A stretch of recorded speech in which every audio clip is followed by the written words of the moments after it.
Good evening and welcome to a very special Fact Check This live stream with my very good friend Alan Mosley of the best late night show out there, period. Not just libertarian late night show, but period. Especially if you watched anything from current late night television. It is all just god awful. So you should definitely focus on Alan on Wednesday nights. And then also when he does the special viewer streams or whatever you want to call those on Tuesdays and Thursdays. Am I right on that? I got that right. Yeah. Close enough. Mondays and Thursdays, but yeah. Well, here we are. It's Monday. I get confused. That works for me. I just want to add to that I'm really running unopposed as the best late night talk show host because I'm the only non-communist that does one. You know, you take your wins where you can get them. Amen. That's like I'm the best fact checker out there because I'm the only one that's actually providing factual fact checks, and I'm not sponsored by some corporate shills. Well, the past 72 hours have been great because there's been monumental amounts of misinformation out there about some things going on halfway around the world. And and by the way, I don't mean misinformation as in things that we don't agree with. I mean misinformation as in look at this thing that just happened. Oh wait, that's a picture from 1993 and it's just immediately debunked. But the thing that's beautiful about it is that none of the things that have been debunked were debunked by the official fact checkers and got their own little trend on the corner of Twitter. Zero of them. They were all debunked by independent people while the quote unquote official media fact checkers remain silent. That's really all you need to know about everything going on. Well, then you've got what was there were the pictures going around of Miss Ukraine with her Mm-hmm. AR-15 like ready to go to war, and this was from Mm-hmm. like a photo shoot that was done a couple years ago or something. Pretty sure it was an airsoft rifle too. I don't know how many Ruskies she's going to mow down with plastic pellets. Like they didn't even give her a metal BB gun for God's sakes. Yeah, that's pretty amusing. And then let's see, Zelensky and all of his like in his battle gear, ready to go to war. Those were all from photo shoots that have been done previous years, or when he was a TV star or something, playing a character that was going to be the Ukrainian president. Or if I'm remembering correctly, like I'm almost positive that he was a reality TV or not a reality, but a television star of some sort.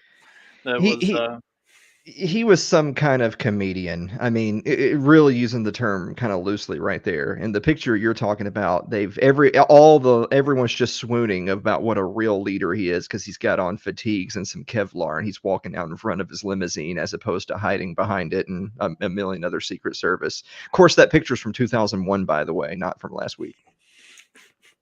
right, or the let's see, the old lady that is just like looking all disheveled and just got like bombed almost to death.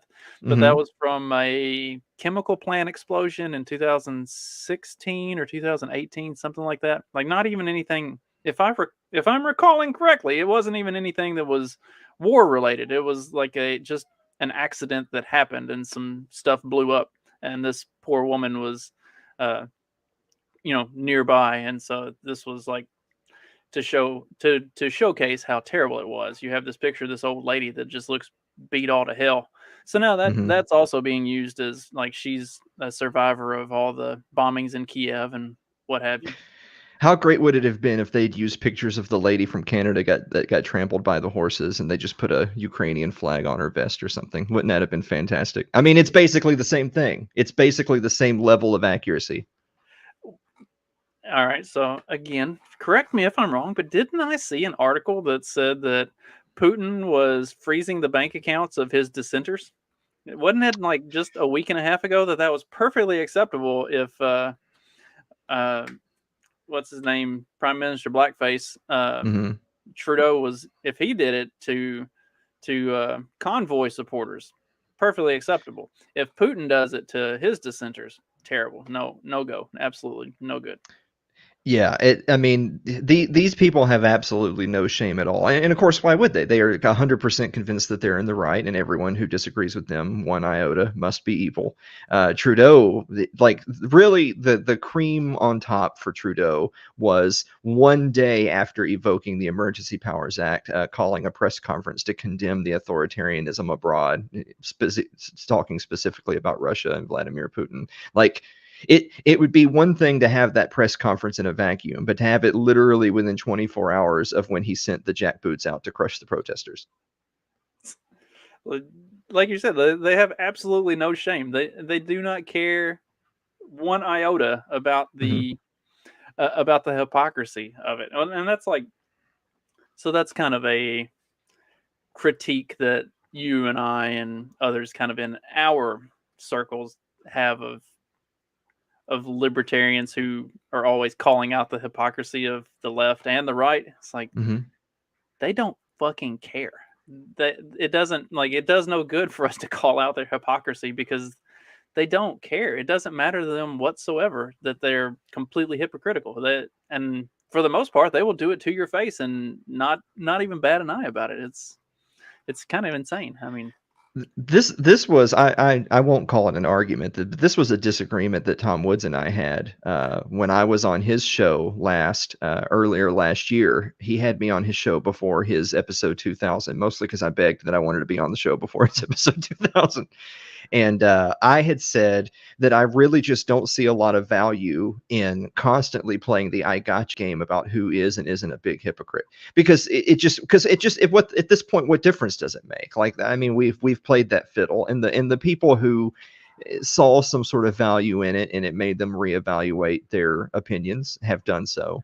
But the overwhelming majority don't really care, because the Leviathan, as it is, kind of has this attitude. They don't really care about what they do or don't say. All they really care about is what do I have to say to get you to do what I want?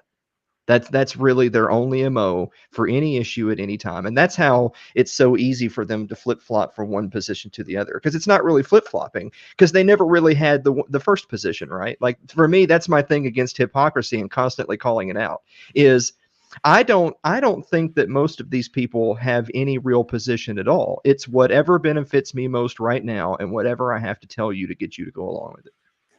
yeah, they don't believe any of what they say to begin with. So it's not hypocritical as far as that goes, Hmm. because they're not changing their opinion. They didn't have an opinion, period. They exclusively believe whatever they believe for long enough for it to be beneficial to them to do whatever they need to do today or tomorrow. And that's it. Like, there is no further sight into it than just that. And like, like you can see that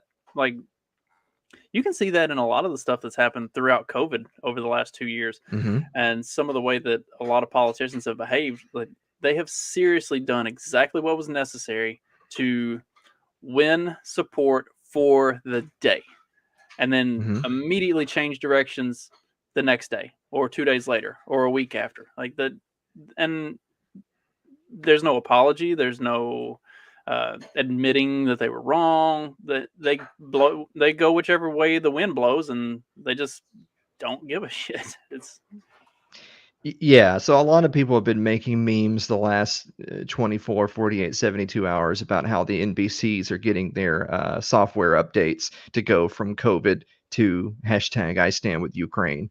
And those of us who have been paying attention, we remember, take Gavin Newsom, for example, governor of California. So a lot of people, and myself included, were just kind of mocking the fact that we recently had the Super Bowl. It was in LA.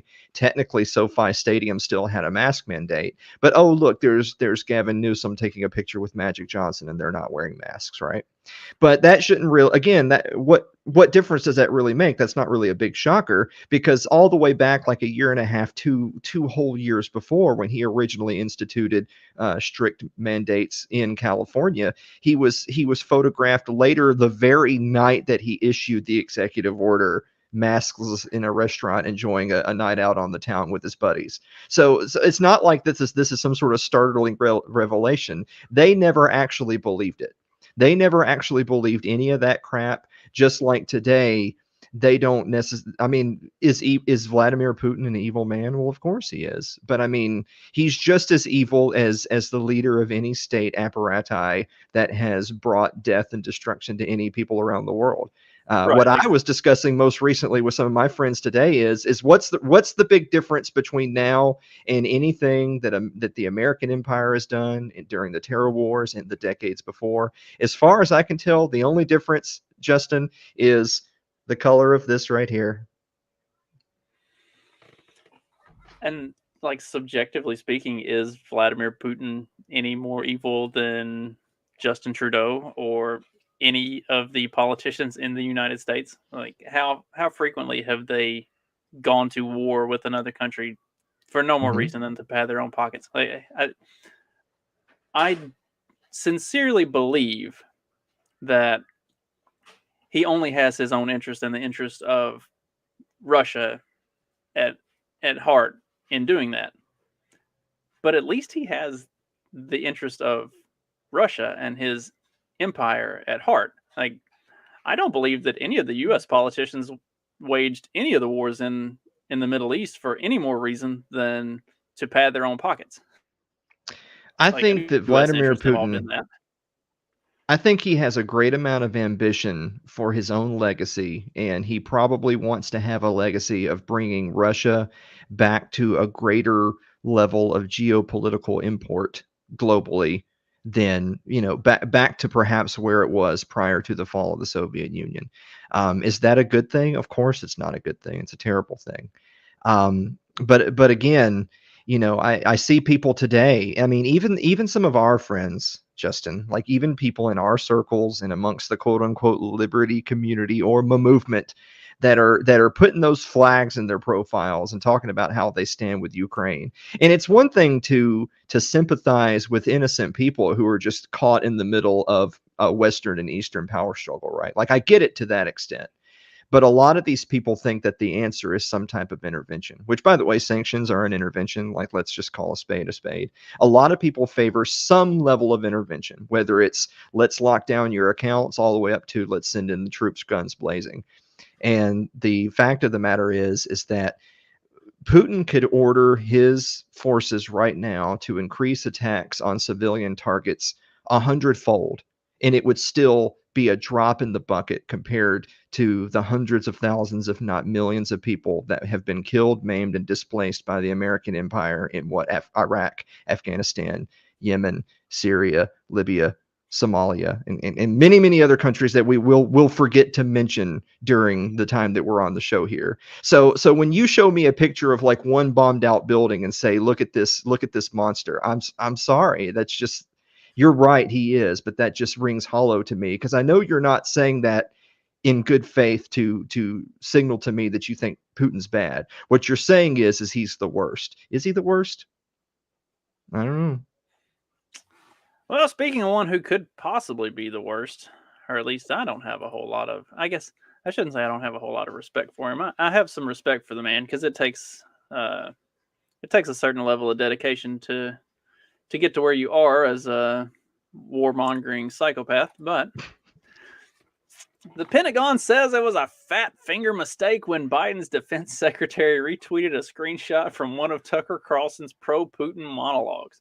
And it does appear that it was at least a somewhat semi-pro-Putin monologue that it was Tucker Carlson was coming to the defense of saying that Putin was merely trying to protect his western border. And do you think it was actually a fat finger mistake? Was Um, was I I I'm gonna answer your question with a question. Am I a racist for saying that guy looks like Keenan Thompson? all black people look the same, so we'll go Okay, with all right, okay. I mean, I'm sorry, it looks like Keenan Thompson with gray hair. It's just what he is. But I mean, look, I'm willing to give the guy the benefit of the doubt that he probably retweeted something that or maybe he was going to retweet it with some sort of snide remark, right? As opposed to just giving it a bigger platform.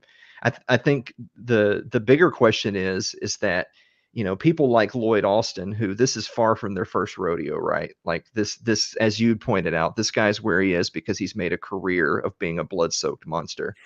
Um, him retweeting something from Tucker Carlson, I have to think, ranks very, very low on the list of terrible things he's been party to. Well, and apparently it was just they say it was a one of our social media guys. So of course it was an aide. I mean, not that we expect that these accounts are being run by anybody other than aides or interns. Like who's running Joe Biden's social media? Because it's definitely not Joe Biden. See, I really miss mean tweets with Trump because at least there was a pretty good chance it was actually him mean tweeting. Whereas whenever Biden puts out these like just cringeworthy, Mhm. completely divorced from reality tweets and Facebook posts, it's like, can we get the mean tweets back? Those were at least entertaining. This is just dumb at this point. I just figured. I mean, I don't really look into these things. I always assume that dude who thinks he's a woman that has the really long white fingernails. I thought that was the guy who's running Biden's social media accounts. Am I wrong, or is that a different guy? I don't know. It, well, I think that person's entire purpose is to be an influencer. Hmm. So they are probably running everybody's social media, I would assume. That's why they all kind of mirror each other. It's the same dude posting the same things over and over again with a slightly different commentary. Kind of like if you follow the Alliance of Liberty Counterflow with Buck Johnson, Peddling Fiction, and a number of You know, I number was of just other about to social media say. feeds. I was like, have you ever been creeped out by, like, sometimes you'll see people will show these screenshots of, like, 10, 20, 30, 40, 50, 100 different people that don't seem to be connected, but you can tell it's just their bots, like it's just a copy pasta of the exact same propaganda, or news outlets. There'll be like 20 different local news outlets and they'll all have the exact same copy pasta report that they're claiming they themselves came up with, but it's clearly something that got handed down to them. But They're all me. Every single one of them. That's all me. yeah, I well, run them all. I wasn't gonna bring it up because I thought I might be hitting too close to home with you guys, but I don't know. I have actually dialed back on some of the like random posts and stuff on a number of those accounts because I realized that I was kind of doing it and be like, ooh, I know a lot of people in this community would really Mhm, like this. But a lot of the people in this community who aren't a part of that one would also really like it. And then there are also people in this community that aren't really part of either of those, but they would also like it. So then, like, mhm. with me running like 12 different social media accounts, then you get like I become the collage of of all the different accounts posting the exact same thing. Yeah, it's see, you know full well that one of our favorite pastimes in this community is to muse about who is and isn't a Fed, and you're making all those people look more likely to be Feds because it's all copy pasta. And it turns out it's all just the same fit. It's Yeah. just me. Yeah, it's just yeah, it's well, exactly. That's how it is. And now it's so simple now. All that libertarian propaganda is all just Fed named Justin. Yeah. If only everybody in the Mises Caucus and everything else had known that from the start, they could have avoided all this time and effort wasted and just put themselves in jail. But it's Mhm. okay. I'll catch up with them in Reno. Yeah, that's right. See, all these people are always hollering about all meeting up in one city to have some type of convention or pity party or whatever. And I'm always like, I don't know if I want to. First of all, I don't think I can be around that many mouth breathers at one time. Like, can you imagine the smell in the room in a place like Reno with all those people there? It's like a Magic the Gathering convention.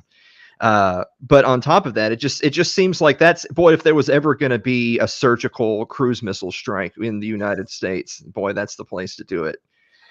So no, I'm not going. I ain't gonna be in Reno. Shit. A buddy of mine and I actually had talked about and really strongly considered it, but the timing with his work Hmm. is it's like the worst possible time of year for him to try to get off. And I was thinking about driving because I don't like to fly. So if I was Yeah. going to go, I would like to make a road trip of it, and that's just too much time off, especially with just making a move and everything. And Mhm. I've got a much more important road trip that I need to make just a couple hours down the road in June. So I'm gonna save up and do that instead. Yeah. Yeah, it's the Shameless 4th plug. annual It's Too Late live show right there. Yeah, it's gonna be happening south of Nashville here in Middle Tennessee, June 4th. I'll tell you what, ours is gonna be a million times better than the Tennessee LP convention or the National LP convention in Reno or any of those places. And I'll give you a few distinct reasons why. One, we're gonna have a ton of food, so everyone can help themselves. Two, we're going to have live entertainment. There's going to be a live show of ours. There's going to be a guy riding a unicycle juggling knives. We're probably going to make some homemade bombs. I mean, dude, it's going to be killer. And then finally, three, a large portion of what we're doing is going to be outdoors. So all that wheezing and Cheeto dust is going to go out into the atmosphere as opposed to being recycled by the air conditioner in Reno. And that always makes it better. Yeah. Speaking of sending Cheeto dust out into the atmosphere, did you see that apparently nuclear war could potentially uh, fix global warming? I Yeah, mean, yeah. I guess nuclear winter would be an obvious correction to global warming. Yeah, that was a real article that was in HuffPo today. That this is not fake, ladies and gentlemen. This was a real article in HuffPo where scientists were getting together and they were simulating, well, if we had a mostly peaceful nuclear war, what could that do to reverse the effects of global warming? Um, and I will say that by the end of the article, they get around to saying that, well, the cons probably outweigh the pros of this arrangement. But it really just goes to show that these people, like, no amount of human suffering will change what they want to see done right then. The the end of civilization as we know it would probably turn global warming. I mean, Mhm. obviously you're going to have that immediate spike where global warming goes like way up as the bombs go off, but then a couple hundred years later it's all fixed, we're back to normal, don't have to worry about it anymore.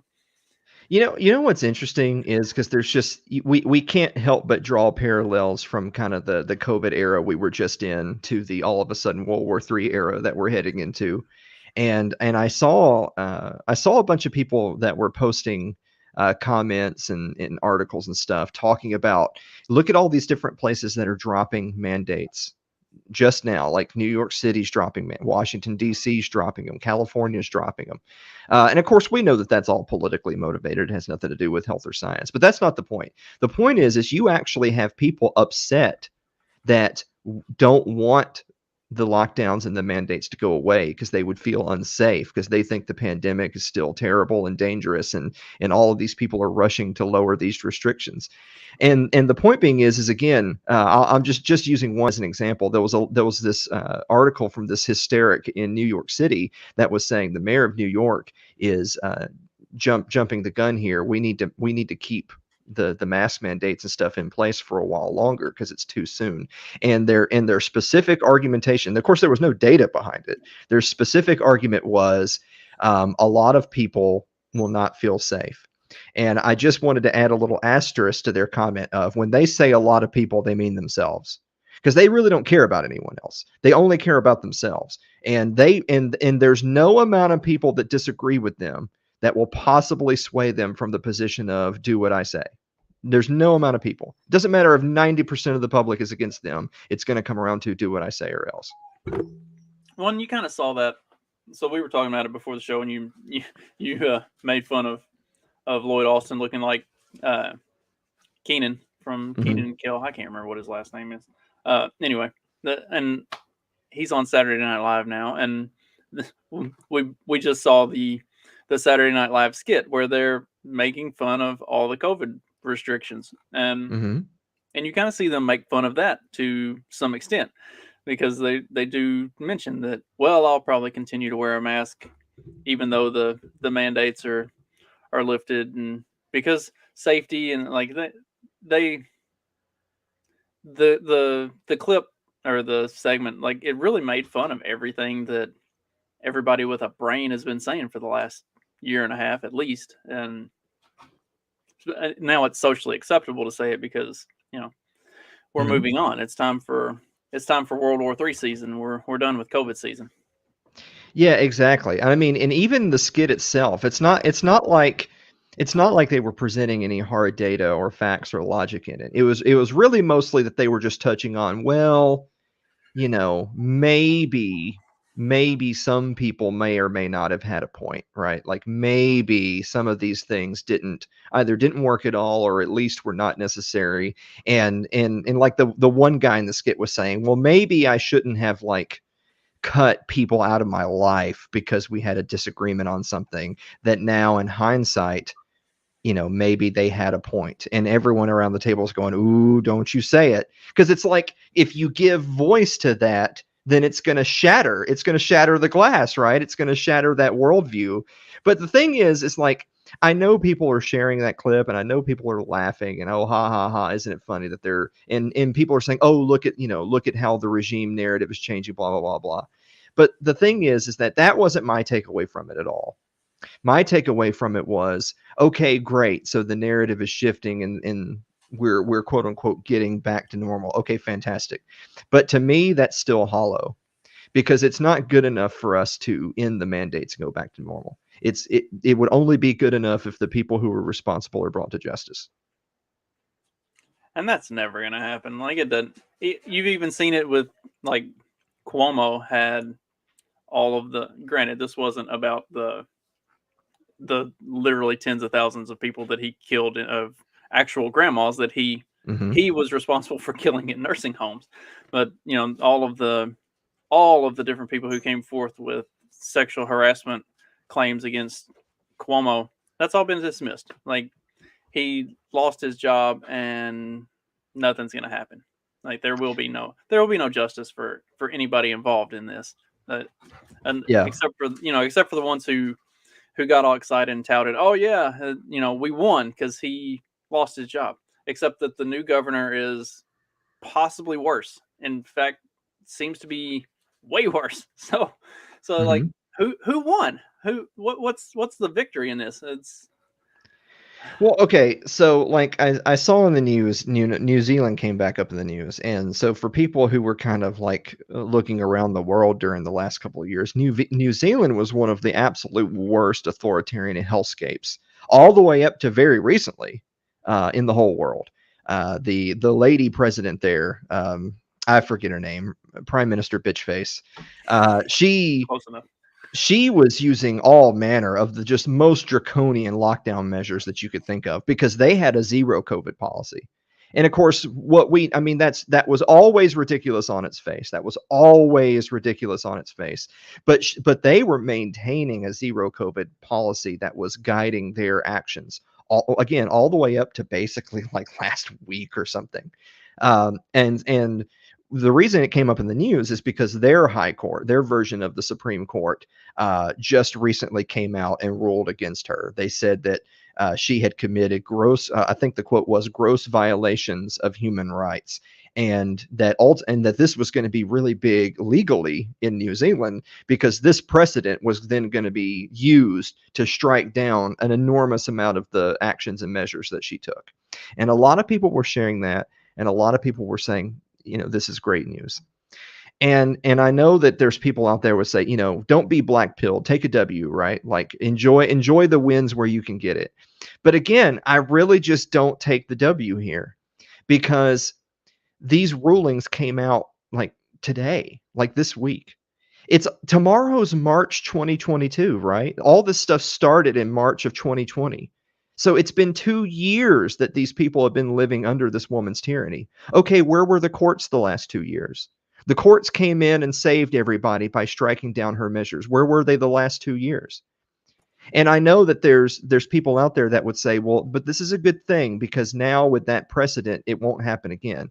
Maybe you're right, and maybe it won't. But the last 2 years has taught me is that even if they're in the wrong, and even if by some crazy chance one branch of the government rules in your favor against another branch of the government, it took them to your life's already ruined, right? Like they've already shut down your business and frozen your assets and beaten you with a baton. Like they've already done all those things over the last 2 years. So while it's good that they have rebuked her now, if she's not going to prison, then I don't care. Well, like you saw it with the Biden vaccine mandates and stuff, when the stays were put on them, Biden's administration was still saying, even though Mhm. there's a stay put on this, you should still go forward with it. Like, just Yep. because the courts put a stay on it doesn't mean that you don't have to do it. Like, you should still do it. Like, so obviously that they don't care that Yep. they're ruled against. They're going to push forward with doing whatever. So yeah, I mean, Mhm. there's no reason to think that just because their high court ruled against her and said that this was all shouldn't have been done. Number one, nothing's going to happen to her. She will not suffer any consequences for that. She's not even going to lose her job like Cuomo did. Like she's going to stay in her position. Mhm. And considering how that part of the world is, they'll probably reelect her. Yep. And as insane as that is. And then, for another thing, who's to say next time this happens or something similar happens or what have you, she doesn't say, well, this is a different emergency, so that doesn't apply. And we're going to go with whatever I say again. Yeah, exactly. Well, we're praxeological people, right? Around here, we're human action people. We're Mises people around here, and we believe, or we know. I shouldn't say we believe. We know that people respond to incentives, but in the same way that the market is not a profit economy, it's a profit and loss economy. The moral market, the ethical market, the state market is not just based on incentives; it's also based on consequences, right? You respond as an individual based on incentives when you're thinking about your work, your job, your income, but you also don't do things based on the consequences. Well, consequences are something that these people never face.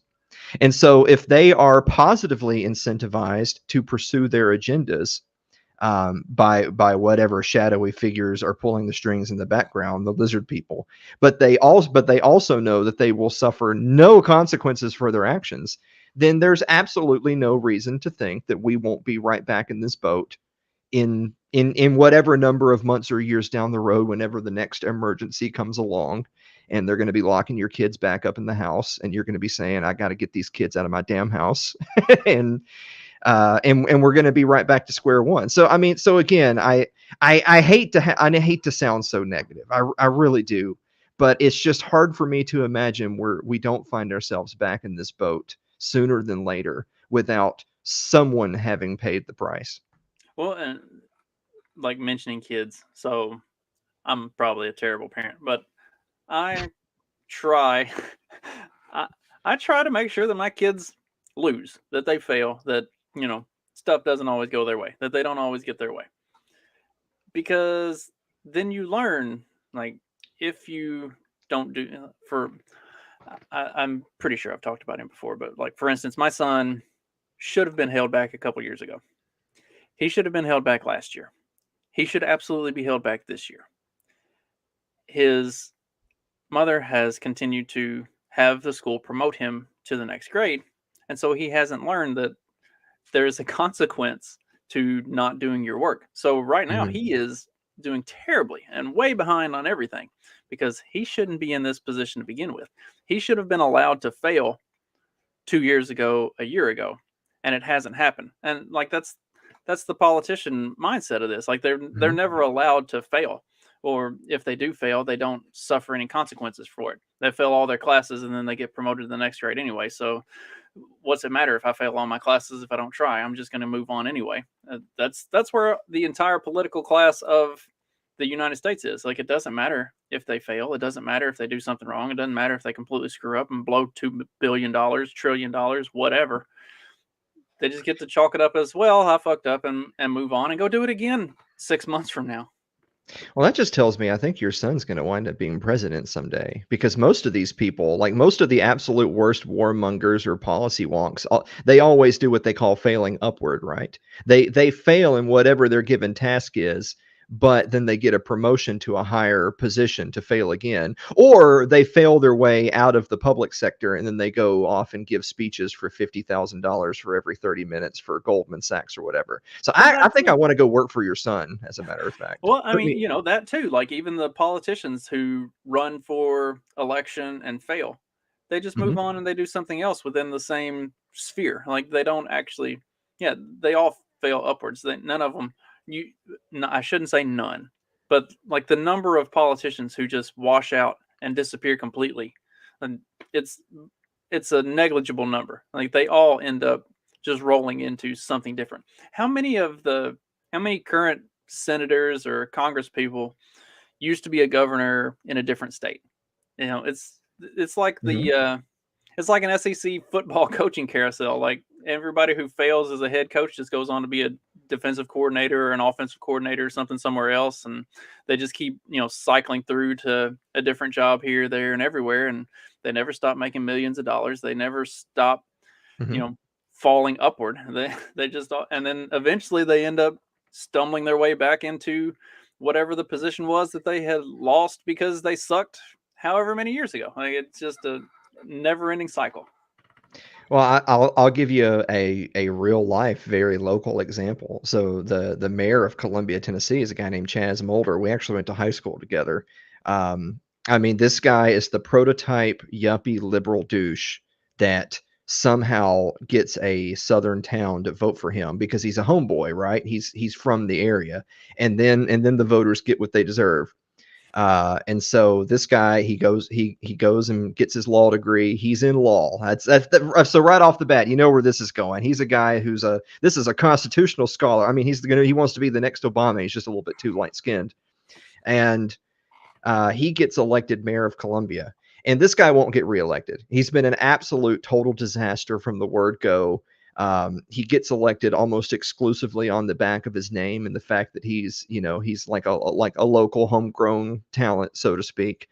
And then, of course, when the COVID era comes along, thankfully for us, the local health department is run by the county, right? And the county mayor, who was a right-leaning guy, says we're not going to do mask mandates and all this crap. That's garbage. We're not going to enforce that because that violates individual sovereignty.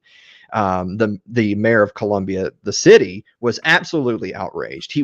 I mean, this guy's just red as a beet because he can't force people to do what the Biden administration tells them to do. So this guy won't get reelected. And the reason I bring him up is that this guy's now a pariah. There's a 0% chance he gets reelected as for another term as mayor, but he's not going to run for mayor again. Do you know why? Because now he's going to run for the state senate. So Imagine. the guy who could never get reelected in his hometown is going to go run for state senate. And the Democrats will probably prop him up, and he'll probably do well, depending on what district he's running in and how that district is Mhm. drawn and how it skews. He'll probably do very well. Yep.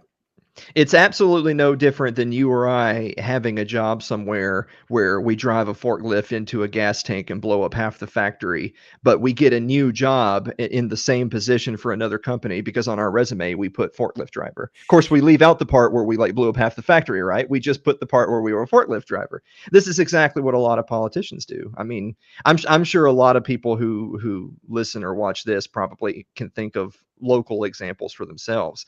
And the funny thing is that you might think, well, what does one random local anecdote mean to like the political landscape nationwide or even globally? And the answer is because that's where those people came from.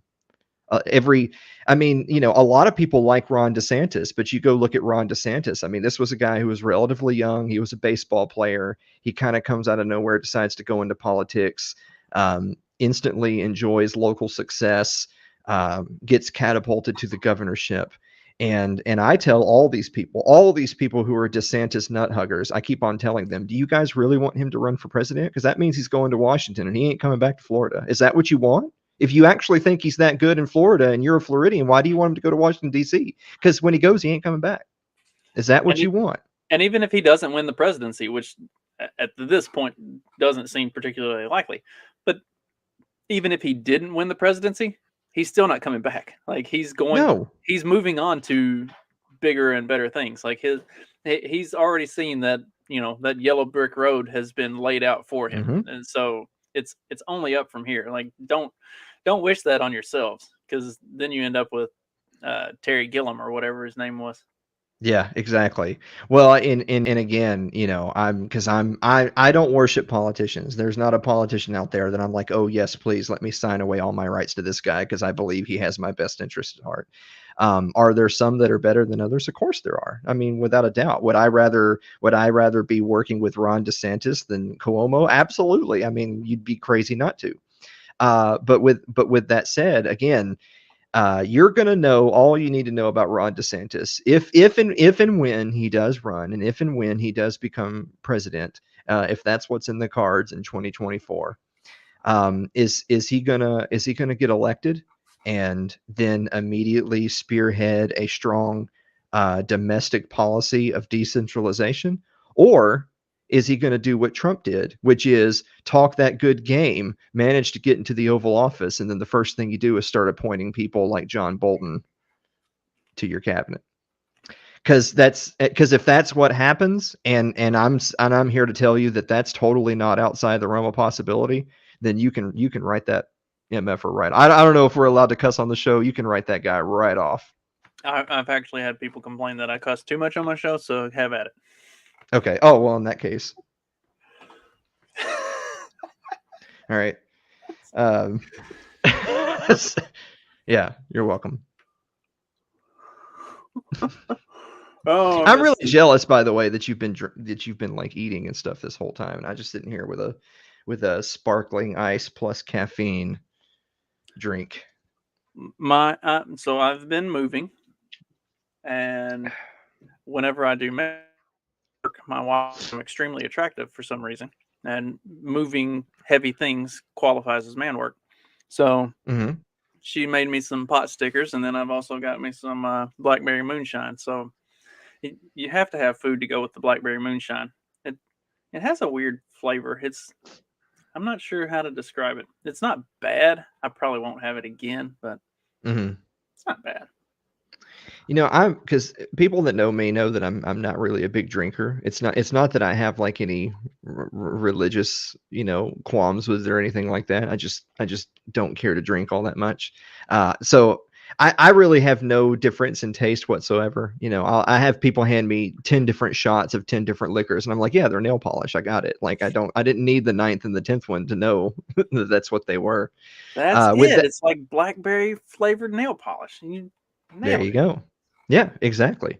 I'm sure it might taste a little bit better than real nail polish, but which is more true, that it tastes more or less like nail polish, or that it does the job of nail polish? Actually, nail polish remover is more what it smells like. Yeah, nail polish remover. Yeah, yeah. So there's been people that have been tossing around the idea that when we have our live show June 4th, that we'll have some kind of a drinking game where I'll go like shot for shot with my producer Dave, who is a functioning alcoholic, but we love him.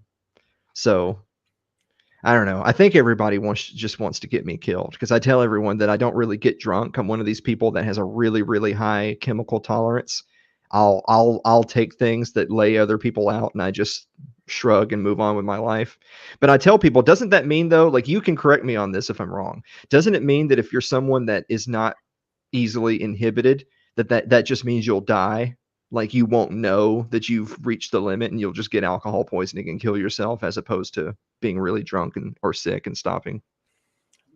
That's pretty damn close to most of my experiences. I, Okay. I also have a very high tolerance.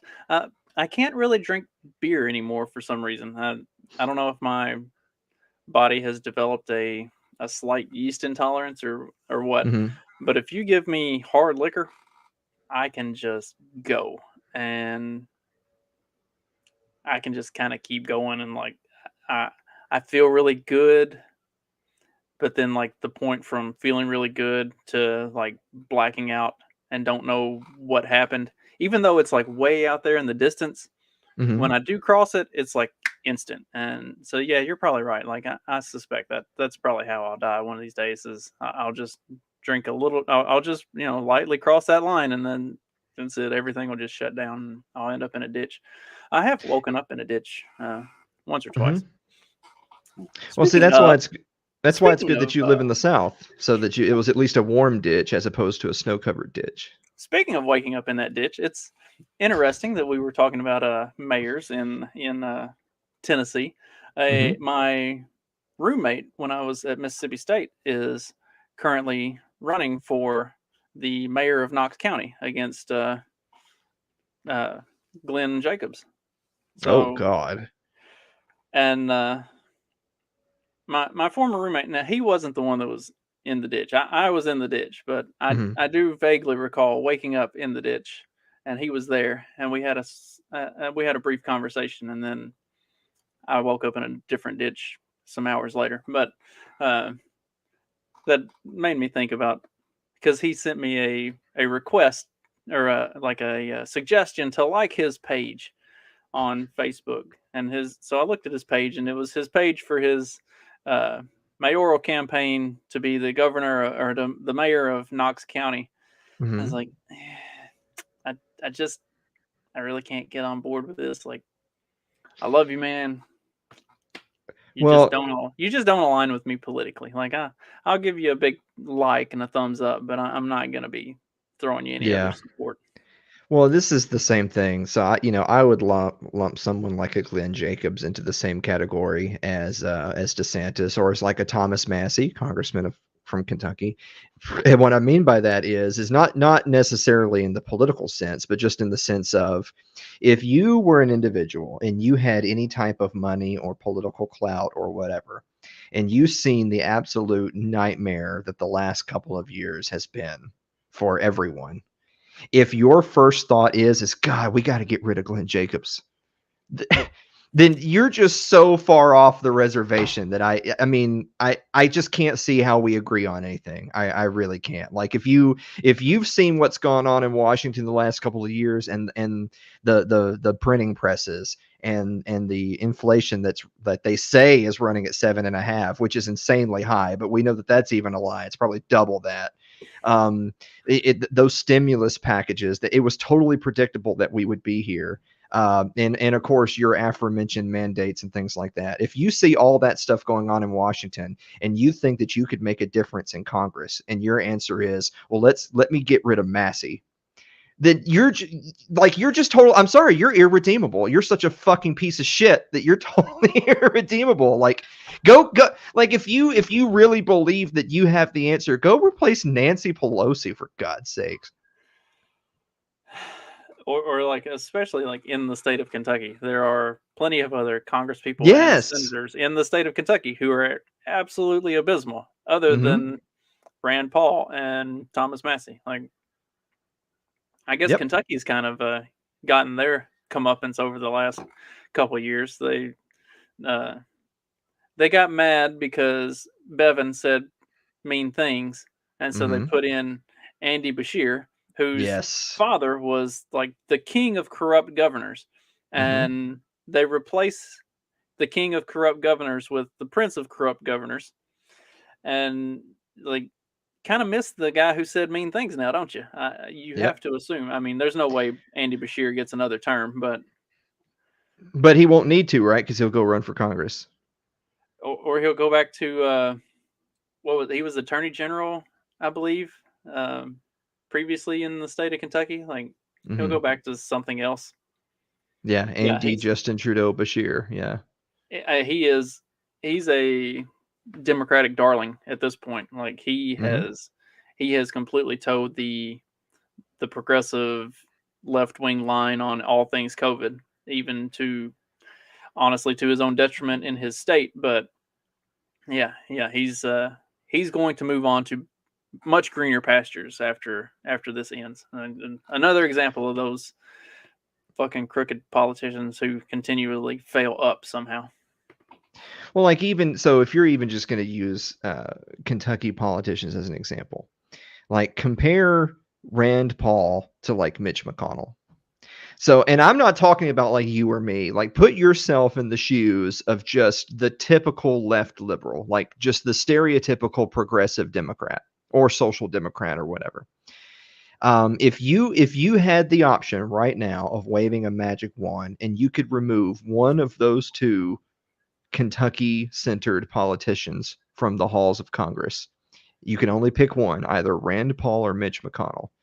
I think you or I, no matter how hard we pretend to be because neither of us are progressives, but if we were trying really hard to put ourselves in their shoes, I think you and I would pick Mitch McConnell. Like Mitch McConnell, the turtle, is one of the most evil pieces of shit literally on planet Earth.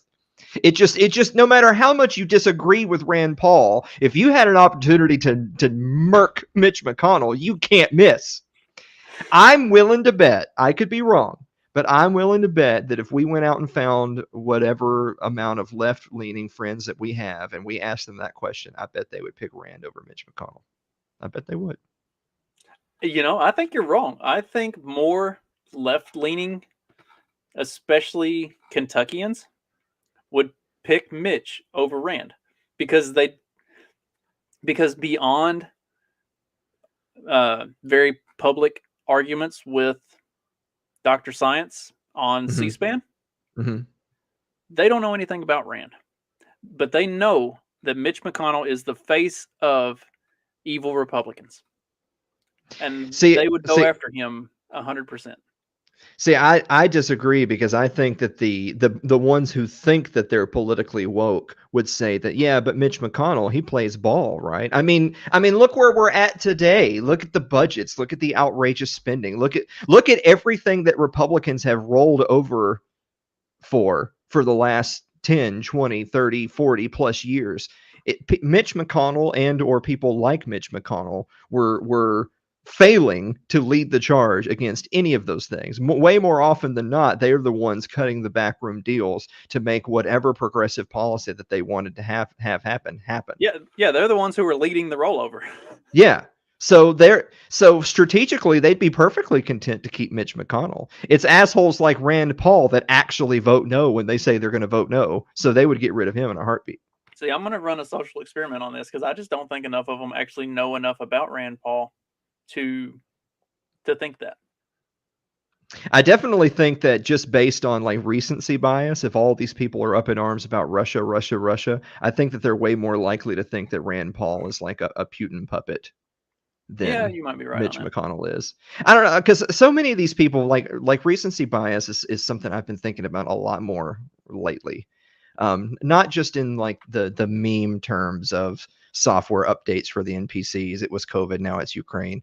But in genuine, and again, even for people in our own communities, in our own circles, that I think so many people rush to get out their hot takes, and so many people want to signal their opinion about whatever's going on in the news, that they only halfway understood whatever just happened, and now they're on to the next thing, then they're on to the next thing. And so it's incredibly of course, you and I are both sports people. We see this all the time in sports, right? Like if you think LeBron James is the GOAT, then you basically don't know anyone that played basketball before like 1998, right? Like you never knew basketball happened before the year 2000. Therefore, right, so remember a perfect example of that.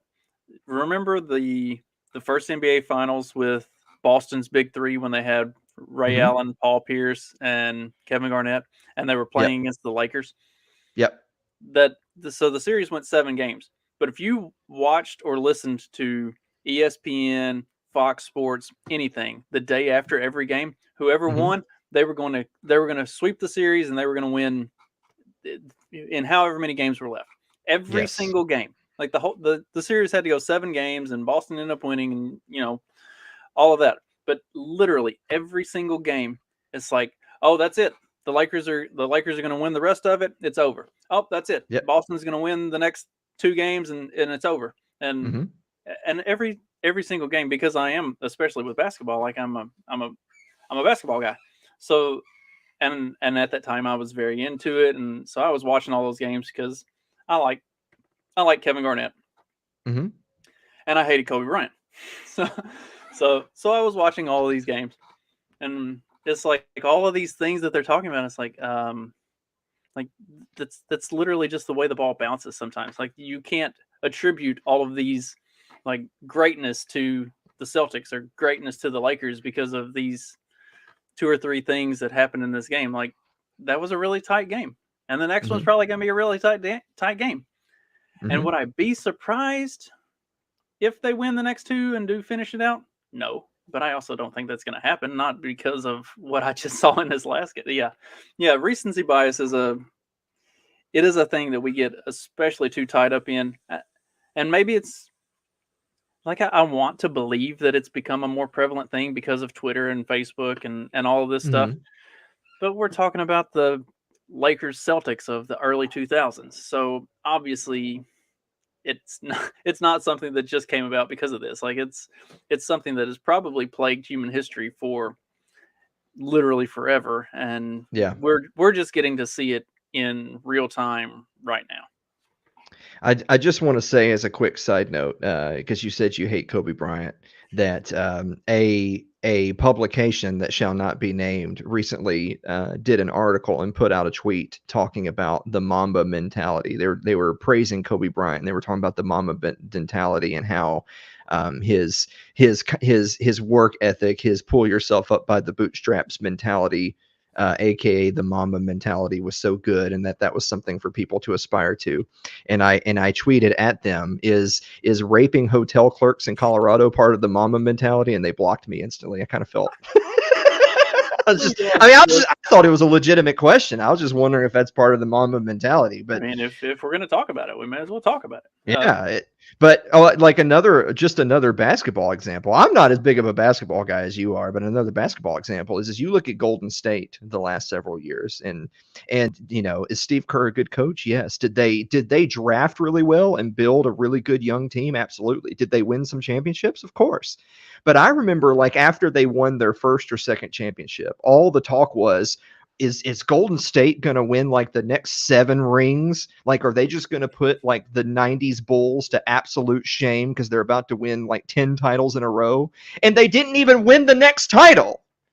They like they didn't like they didn't win the next they lost to the Cavs or whatever in 7. Like, they got reverse swept, and then they got like knocked out in the first round or whatever a year after that, and then they started having some injury issues because, you know what, surprise, you get older and your back and ankles don't work as well in basketball, do they, Justin? And so the people who were touted as the next 90s Bulls, like, not even a year later, were the articles literally went from, will they win the next 7 championships, to, will they win another championship? Like, just like that. I guess that's a kind of a nice thing with football, is you don't typically see that as much because there is such an understanding that there is such a roll of the dice with a football season from year to year, and injuries aren't a if they happen, it's a when they happen type of a thing, and it's how bad is it going to be when it does happen type of thing. So yeah, you don't see that as much with football typically, but yeah, especially with basketball, for whatever reason, like, as soon as you get just a little inkling of somebody starting to roll in the right direction, it just goes way downhill way fast. And like you said, like, I'm a basketball nerd, so whenever I look at it, I'm like, yeah, but the ball just bounces that way sometimes. Like, you can explain most basketball games, especially any game that's less than 10 points. You can usually explain it with 2 or 3 like 50-50 balls that literally could have gone either way, or that lucky shot that everybody watches it on the replay and they're like, how the hell did that go in? And because it just does sometimes. And I guess football games, any football game that's decided by less than 2 scores is probably around, on kind of a similar trajectory. Like, it probably could have gone either way up to a certain point in the game, and then things just happen. The Super Bowl was a prime example of that. Like, it really could have gone either way until it didn't, and that's the way the ball bounces sometimes.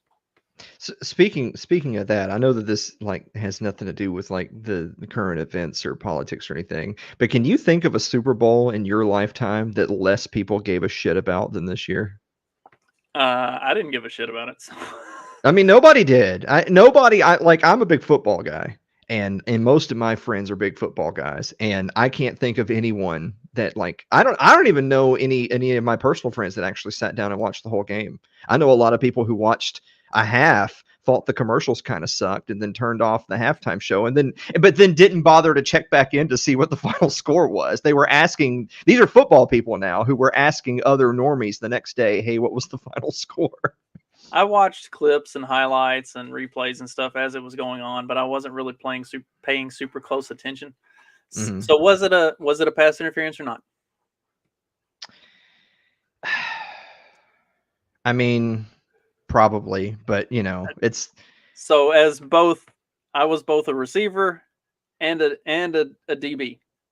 okay. Believe it, Oh, so you have an interesting perspective then. Okay. and as both a receiver and a DB, Mhm. it was absolutely pass interference. Like if I did that Mhm. as a DB and didn't get called for pass interference, I would have thought I was fucking lucky. And if as a receiver the defender did that to me and it didn't get called as a pass interference, I would be fucking pissed off. So like Mhm.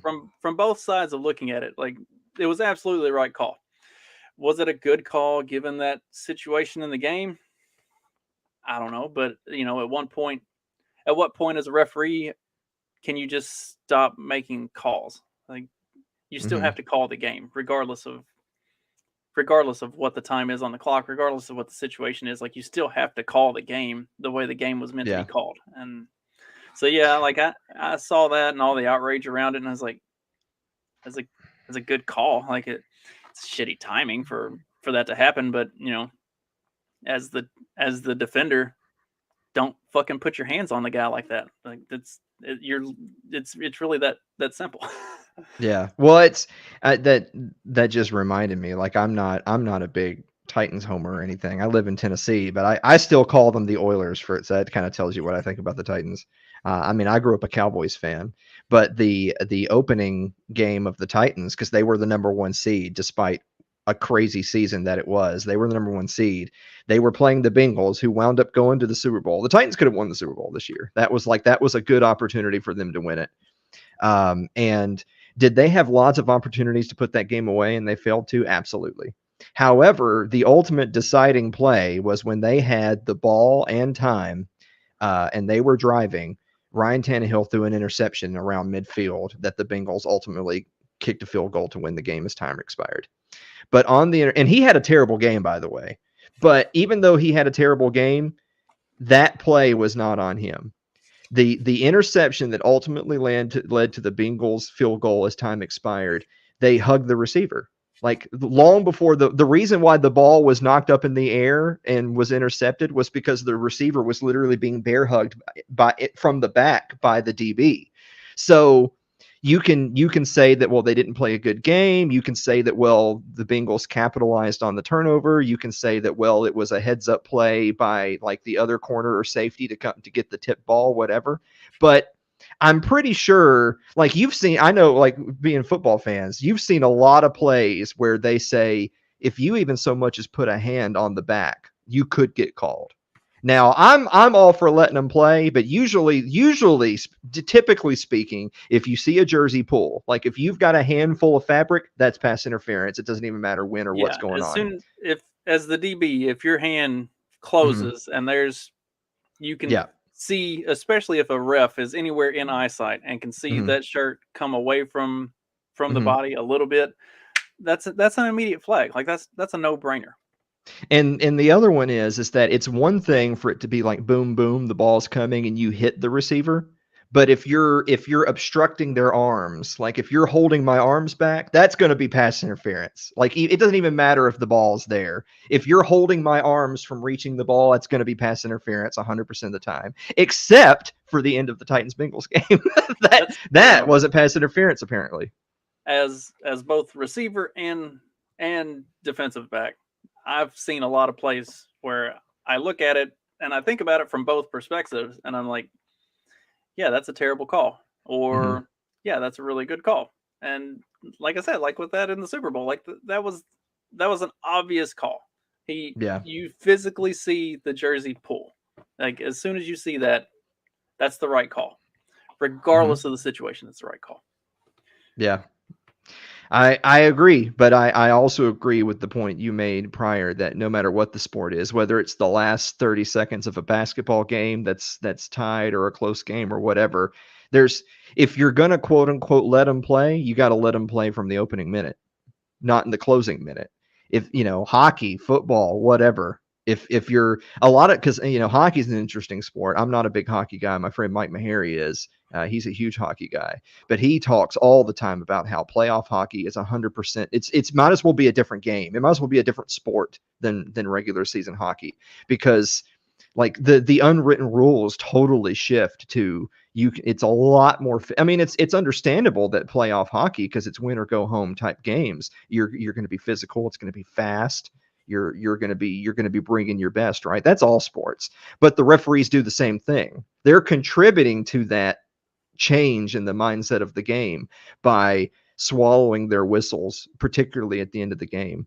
Well, Well, I and mean, how the many? NBA used to be the same way. Like there used to be Mhm, such a thing as playoff basketball in the NBA, and you always expected it to be a lot more physical, a lot mhm, more defensive oriented.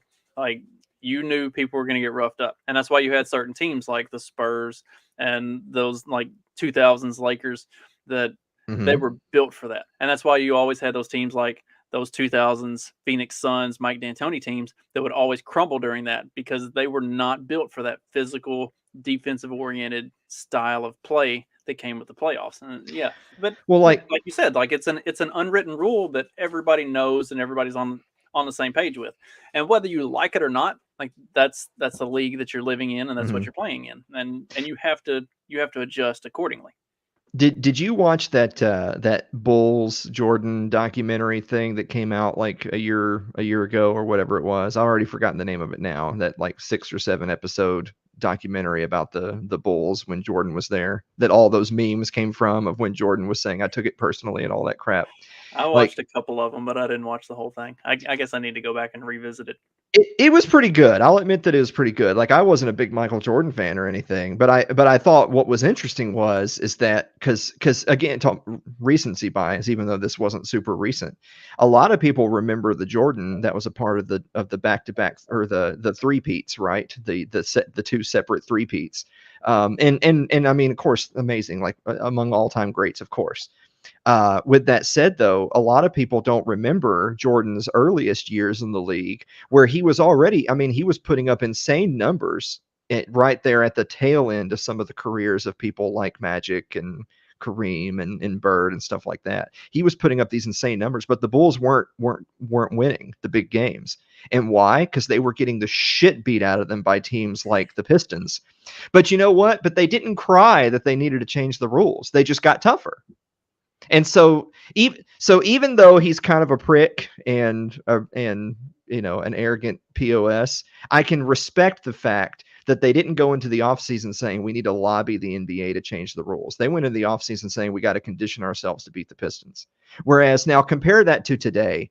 Could you see the modern? You brought up the Dan and Tony teams. Could you imagine modern Suns, uh, or even Lakers for that matter, or Golden State or whoever? Could you imagine those teams saying we got to go into the offseason and get tougher because they're going to bully us? Hell no. They would all be calling their guys at the league office saying we got to change these rules.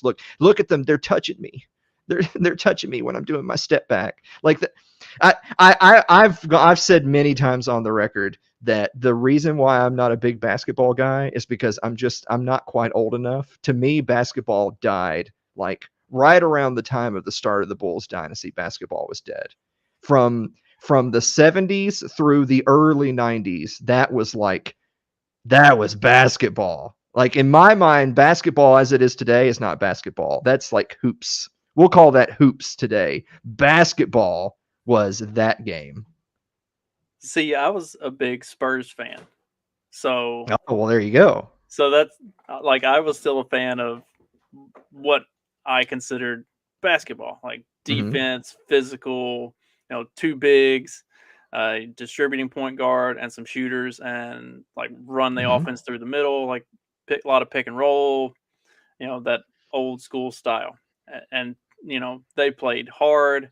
They probably to some extent played dirty, like they got after it. They had guys like Bruce Bowen and Mario Ellie and Robert Hmm. Horry. Like they had guys that by today's standards were probably dirty basketball players, but God, they were good. And like that's so when it came playoff time, like they got after it. And so I was a fan of the 90s, 2000 and 2000 Spurs. So I still consider there to be to have been good basketball because I was a big fan of it. But nobody else liked that. Like, the fan base of the Spurs, I would argue was relatively small. And every time they won a championship, it was like the collective groan from the NBA, which, like, that's good basketball. That's the way it's supposed to be played. And yeah, I don't give two shits about the NBA anymore because it's devolved into just a giant pussy league. So I've told this story before that the guy who taught me how to play basketball was my uncle Mike, and Mike played basketball in high school for Summertown. So Summertown is one of them little towns out in the sticks for people that are not familiar with southern middle Tennessee. It's the kind of place where you hear banjos if you go too far one direction or another.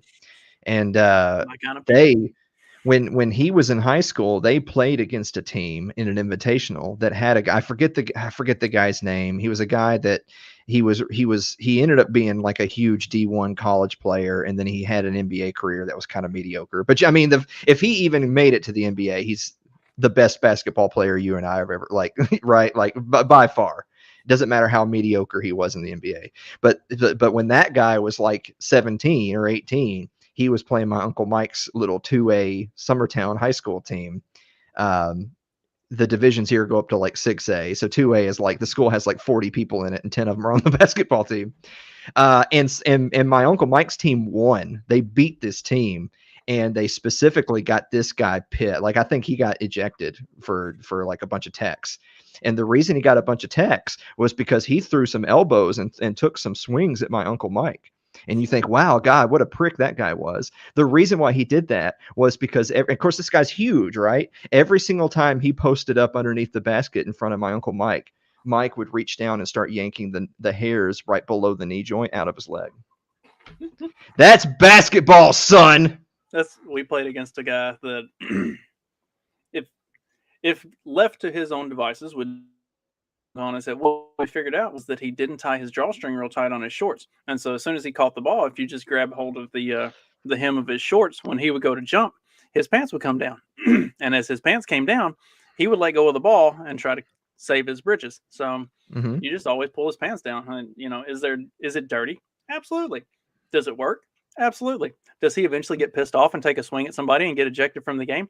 Absolutely. And you Mm-hmm. just try to make sure that you are faster than he is when he takes a swing at you and you don't get hit because, the dude's 6'8" and weighs about 240 pounds. And if he does connect, you're probably going to die. But Mm-hmm. it's a risk you take. Well, like, we were talking about like those like early 2000s Lakers teams or whatever. Like you think of Shaquille O'Neal, like of course, it's a totally different game today than it was then. But Shaq and Shaq got into some fights and whatever. But for the most part, it was really important for him to keep a cool head because the kind of shit we're talking about, it was hack a Shaq, right? People were hitting Shaq all the time. But they were doing that because this was a time in the league where if he keeps his foul count under 3 or 4, this dude's going to get 40 or 50 points, and there's absolutely nothing you can do to stop it. You're going to foul out for even having gotten in his face. He's not going to be the one that fouls out. Like 3 of your best defenders are going to foul out while he gets 50 points, and there's nothing you can do about it. There were literally teams who had big dudes who had no other purpose on the planet than to walk into the game and foul him 6 times and foul out. Like that was their sole purpose on the basketball floor. It didn't matter if they couldn't throw a beach ball in the ocean. All they had to do was be 6'9" plus and weigh close to 300 pounds and get in there just enough to body him up and get fouls called on him. Like there was a whole generation of basketball players who made millions of dollars in the NBA for being able to do nothing more than foul Shaq. I forget who it was now. His name is escaping me. But remember the year that they played the Pacers? Like it was right towards the very end of Reggie Miller's career. In which, by the way, I would have loved for the Pacers to have won, but I didn't think they had any chance in the world. And it turns out they didn't. But I remember one of the guys that they had on their team that was just muscle. He's just the guy to collect fouls on Shaq. I mean, this guy was just training Krav Maga, right? Like this guy was just toughening up the bones in his elbow. And you look at Shaq today, Shaq has lots of back problems, which a lot of people who are really tall do. That's a pretty common thing. But Shaq has tons of back problems. You know why he has a ton of back problems, other than the fact that he's huge and he put on a lot of weight, is that people who are midgets like us. I know you're not a midget, but compared to Shaq, you are. Midgets like us were putting their elbows in his spine and his kidneys every single time he caught the ball. Because what else are you supposed to do? It's not like you're going to go up and pack his lights out. You might as well put an elbow in his spine. I'm sorry. It's just them's the breaks. I mean, it's, and I mean, like, and a lot of people could say, oh, well, that's not how we do things in the modern game. And well, like even football, for instance, football is a pussy game compared to what it was 20, 30, 40 years ago. But I bet it won't look like quite the same pussy game if you're in the middle of one of those fumble scrums. You get in the bottom of that pile. There's some shit going on down there that's going to remind you of old school football. You just don't see it. All right, I'm gonna close it on this because my wife is telling me that it's time for me to wrap it up. hazard of doing this in like a common room in the house. Eventually, everybody else will be out of this house, and I'll just use it for my podcasting stuff. But until then, I have to behave myself. So, all right. So talking about one of those fumble scrums, I saw it as it was a goal line stand, and they put this big dude in at fullback. And it was very obvious that they were about to give him the ball and just let him like blow through the line. Mm-hmm. And at the time, I'm a 6'3", 140-pound free safety who has absolutely no business being anywhere near a line of scrimmage. Yeah. But I know that they're about to give this dude the ball. So as soon as the ball is snapped, I take off just dead sprint. And as they hand it to him, I dive on the ball and take it from him and just hit the ground. Their entire offensive line and everybody pile on top of me. And then I weasel my way out from underneath this giant pile. And you can see them all just like beating the ever-loving fuck out of each other. Like, that's all of their team on top of each other, just like lots of dirty jabs and knees and stuff. And they're just hitting each other because I'm out of the pile handing the ball to the ref. Like, I don't know what these fuckers are doing. Yeah, like when you see one of those, it's I guarantee you there are some nasty shots being taken, especially at the bottom of that pile where they don't think anybody's catching it. Whether it's sports or politics, if you ain't cheating, you ain't trying. Damn right. That's a good way to close this out. Alan, thank you very much for joining me on such a kind of short notice, spontaneous, impromptu show. And I love that we bring it back to sports. It's only fitting that we take it back to sports to close things out. Oh. Well, I appreciate you having me, Justin. We are true bread and circus individuals here. Everybody be sure to go over and check out Alan on It's Too Late tonight, I'm guessing, maybe. And then if I haven't cut too much into his time. And then again on Wednesday for the main show, and then on Thursday for the recap or whatever you want to call it. If I'm at work, I will definitely be there. And if I'm not at work, there's about a 50-50 chance. It just depends on if she tells me I have to come to bed or not. Thank you, everybody, for joining me on this very fun, very impromptu show. I will be back tomorrow night with another live stream that has not actually materialized yet. I'm still working on that, but if all else fails, I've got a couple aces in the hole. Old Magoo is always good for impromptu talk some shit kind of show. So we'll see how tomorrow night goes. And in the meantime, I hope everybody has a great rest of your evening and a great day. And I will catch you next time.